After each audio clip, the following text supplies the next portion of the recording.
I asked the Madden community, what do you need help with the most in Madden 23? And the overwhelming majority of you said something regarding passing. How do I use the new system? What settings do I pick? How do I throw less picks? I'm going to answer all those questions and more and give you some settings that I use, as well as help you pick the best settings for you.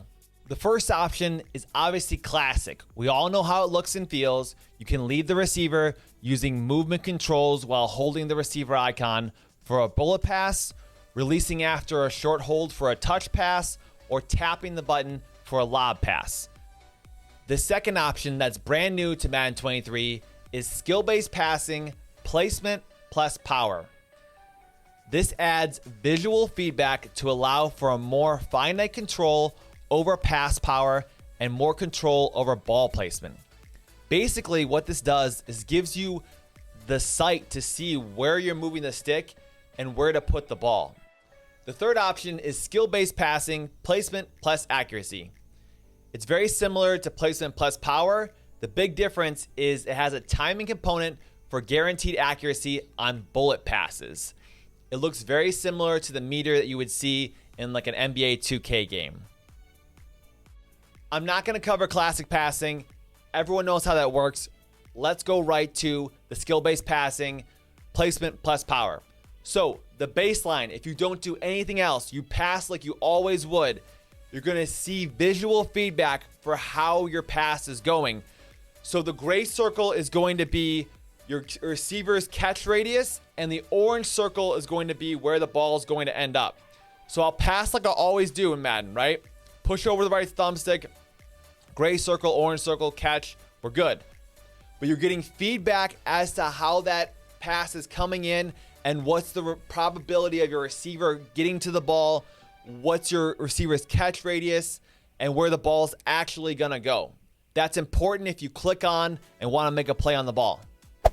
The second part, this is where everyone's getting confused, is the free form passing. You're going to hold the left trigger and then you'll be able to move that little orange reticle to where you want it to go. This is the game changer and why everyone's using the new skill-based passing system. Let's take a look at it. So, I'm holding left trigger, but you see I placed it far to the right. It's a good pass, it's just out of his range. You see it was out of that circle. Let's do it one more time here. All right, at the edge of his circle. See how he leans forward? So I can make him go to the edge of his catch radius so that I can prevent the defender from getting there. It gives you total control as to where the ball's going. So say you make a read and then all of a sudden you see a defender about to jump it, you can put the ball out of your receiver's range so it's incomplete. It's a game changer for anyone who wants to be an elite passer. Now here's the best thing about skill-based passing. You can have it on without ever using the left trigger to use the freeform passing. So you can get the feedback of what your passing is doing without having to worry about being a good passer using freeform. That's the game changer. The next part is everyone's like, it takes too long. Here's a pro tip for you. Start the play off by holding the left trigger, and then when it's time to throw, you're good to go. You don't have to do the extra step. The only cautionary thing I will tell you is don't throw the ball away while holding the left trigger, because your guy will give himself up. So we're starting to learn about the difference between freeform, the skill-based passing. We're getting a better idea of what's happening. Let's take a look at the settings real quick. So I'm going to pause. I'll go options. I'll go settings. I'll go game options. And then here, you'll see the difference between placement and then placement plus accuracy. You have a couple different things here. Slowdown will let you learn how to use the freeform without having the pressure. It's a great way to do it in either a franchise, offline. It's only available offline though. Just remember that. Not available online play. So freeform reticle distance. This is a crazy setting. This lets you move the reticle super far depending on what setting you have it on. So near keeps it close to the catch radius.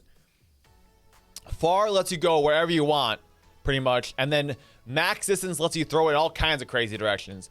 So majority of people are just picking near because it gives you a lot better control. So the reticle speed, this is the next part. You can adjust. The default is 7. I like 12 because it lets me move it quickly to where I need it. And then of course you want to have these visible. That's pretty important unless you're playing somebody next to you, like on the couch. I would leave these visible so you get the feedback you're looking for. So let's just take a quick look. If we go far, see what happens. I just want to show it to you because it's wild. Watch what I do with the freeform passing here. All right, I'm gonna go O. I can move it way out of those reticles. See how I'm way out of the way now. And then if I do a max distance, it's gone. I'm not even gonna bother showing it to you. It's crazy. The final component is placement plus accuracy. This is the setting I personally use because I believe it gives you a competitive advantage. Now remember, you don't need to hold the left trigger to use the skill-based passing. That's just for freeform. You can get the perfect accuracy by hitting the timing component correctly, and that's with bullet passes only, okay? You want to hit the light blue color on the release. Let's take a look. Perfect accuracy on a bullet pass, great timing, beautiful job. Beautiful job. That can be the difference between a first down, a touchdown, a game-winning drive, and an interception. That's why I believe the accuracy setting, placement plus accuracy under skill-based passing is the game changer. Now, is this all a lot of information? Yes.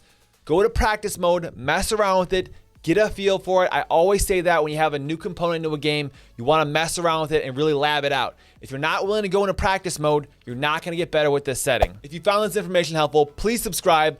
We're growing big on YouTube. We're already the biggest Madden account on Instagram.